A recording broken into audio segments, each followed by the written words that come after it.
Assalamualaikum warahmatullahi wabarakatuh. Menjumpai Anda kembali bersama sahabat Matematika Channel untuk menemani Anda belajar matematika agar menjadi hebat. Kesempatan kali ini sahabat Matematika Channel akan melanjutkan pembahasan soal-soal terkait menentukan sisi-sisi suatu segitiga siku-siku yang belum diketahui dengan menggunakan teorema Pythagoras. Sebelumnya sudah kita sajikan satu contoh soal pada video pembuktian teorema Pythagoras model yang kedua. Maka untuk kali ini akan kita sajikan dua contoh soal lagi dengan variasi yang berbeda dan tentunya lebih asik dan lebih menantang. Maka dari itu, mari kita ikuti pembahasannya.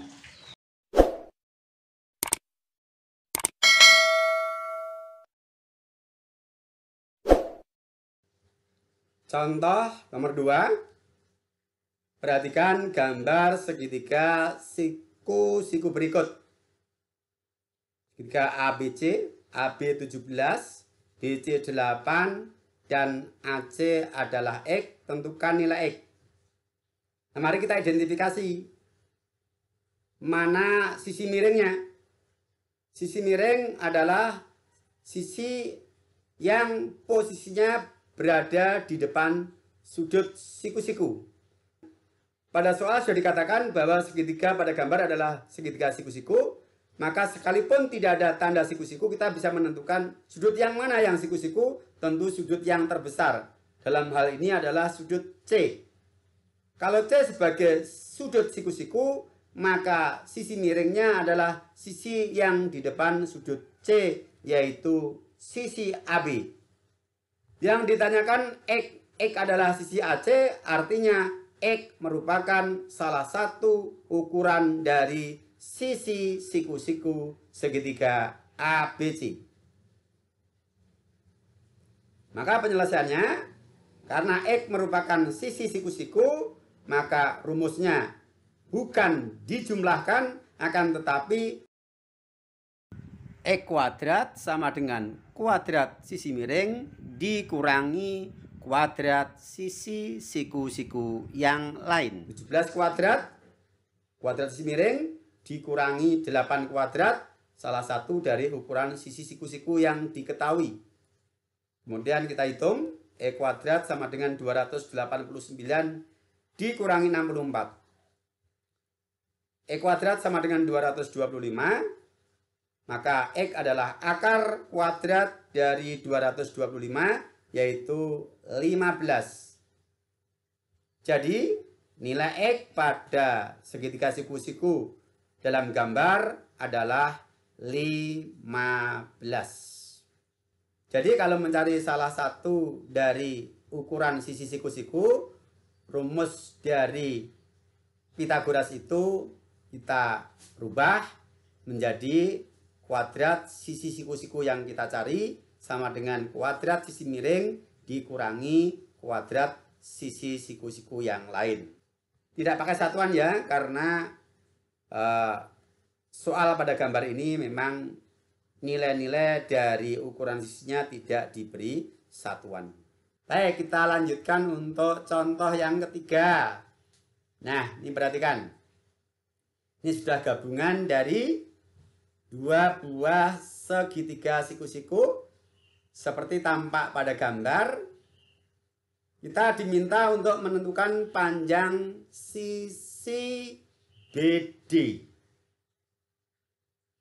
Nah, bagaimana menentukan panjang sisi BD? Sisi BD merupakan sisi miring dari segitiga BCD. Sementara BC belum diketahui ukurannya. Sehingga kalau kita menentukan panjang sisi BD secara langsung, itu tidak bisa kita temukan.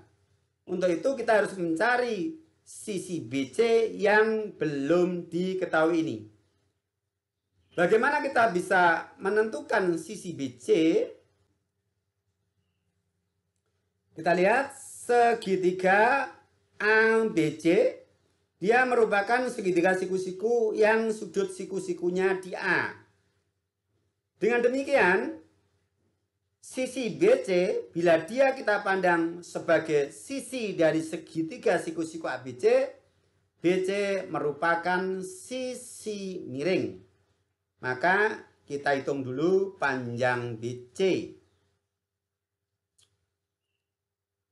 Yaitu BC kuadrat sama dengan 8 kuadrat ditambah 6 kuadrat. Ingat, kuadrat sisi miring sama dengan jumlah kuadrat sisi siku-sikunya. BC kuadrat sama dengan 64 ditambah 36. Kemudian kita sederhanakan menjadi BC kuadrat sama dengan 100. Maka BC adalah akar 100 yaitu 10. Nah sekarang ukuran BC sudah kita dapatkan yaitu 10. Tentunya 10 cm karena satuan yang lain adalah cm.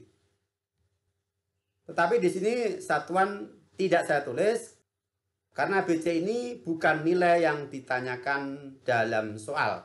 Dia hanya nilai perantara untuk menjawab pertanyaan soal.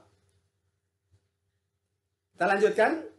Sekarang dengan sudah kita dapatkan panjang BC yaitu 10 cm, maka kita bisa menghitung panjang BD dengan perhatian kita fokus pada segitiga BCD yang siku-siku DC.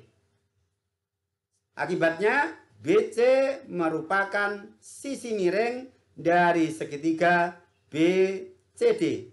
Maka kita gunakan rumus Pythagoras, kuadrat sisi miring sama dengan jumlah kuadrat dua sisi siku-sikunya, yaitu BD kuadrat sama dengan 10 kuadrat dari BC kuadrat ditambah 24 kuadrat adalah DC kuadrat.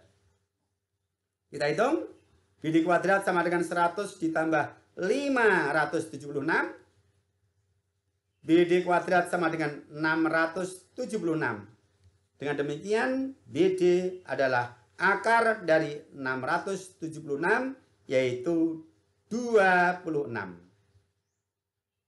Pertanyaan soal adalah BD, nilai BD sudah kita dapatkan 26. Jadi panjang sisi BD adalah 26 cm. Oke, bisa dipahami ya. Nah, intinya pada segitiga siku-siku itu kalau mencari ukuran sisi miring kita menggunakan rumus kuadrat sisi miring sama dengan jumlah kuadrat dua sisi yang lain. Sedangkan kalau mencari ukuran salah satu dari sisi siku-siku, maka kuadrat sisi siku-siku yang kita cari itu sama dengan kuadrat sisi miring dikurangi kuadrat sisi siku-siku yang lain. Nah, selanjutnya latihan buat kalian, silakan. Ini ada 4 soal pada gambar. Kalian diminta menentukan nilai X dari masing-masing gambar. Selamat berlatih dan sukses untuk Anda. Terima kasih.